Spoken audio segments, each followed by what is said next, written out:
B1 thiamine, B2 को riboflavin, vitamin B6 को pyridoxine, vitamin C ascorbic acid, vitamin D को बोलते हैं कैल्सीफेरॉल, विटामिन E टोकोफेरॉल और ये फिलोक्यूनोन। आपको ये याद होना चाहिए, इधर सोर्स है इधर विटामिन, तो आपको याद होना चाहिए विटामिन ए की कमी से जीरोप्थैल्मिया होता है, ठीक है, कार्निया जो होता है हार्ड हो जाता है, नाइट ब्लाइंडनेस होता है विटामिन ए की कमी से, विटामिन B1 की कमी से बेरी बेरी होता है, आपको याद रखना है, विटामिन B2 की कमी से किलोसिस होता है, बहुत इंपॉर्टेंट है, याद रखना है आपको।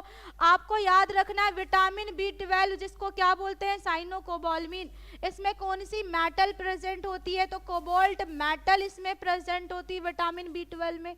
विटामिन B12 का केमिकल नेम साइनोकोबाल्मिन, ये याद रखना है आपको, ठीक है। याद रखना पर्नीसियस एनीमिया होता है विटामिन B12 की कमी से एनीमिया हो जाता है। हीमोग्लोबिन की कमी, जो हमको सुस्त लगता है, हमारे हाथ पैर दुख रहे हैं, थोड़ा सा काम करने में हमको थकान हो जाती है, इसका मतलब हमारी बॉडी में हीमोग्लोबिन की क्या है, कमी हो गई है।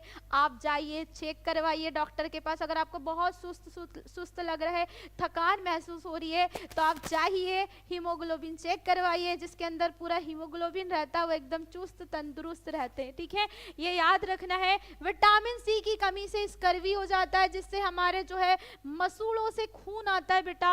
अगला जो है विटामिन डी की कमी से जो है बच्चों में रिकेट्स हो जाता है और बड़ों में क्या होता है ऑस्टियोमलेसिया हो जाता है, हड्डियां कमजोर हो जाती है। अगला याद रखना है विटामिन ई से क्या फर्टिलिटी कमजोर हो जाती है, यहाँ पर लिखा हुआ है। और जो है विटामिन के जो होता है ये इंक्रीजिंग ब्लड क्लॉटिंग, मतलब ब्लड क्लॉटिंग में हेल्प करता है विटामिन के। तो ये आपको पूरा इतना चार्ट जो है याद होना चाहिए।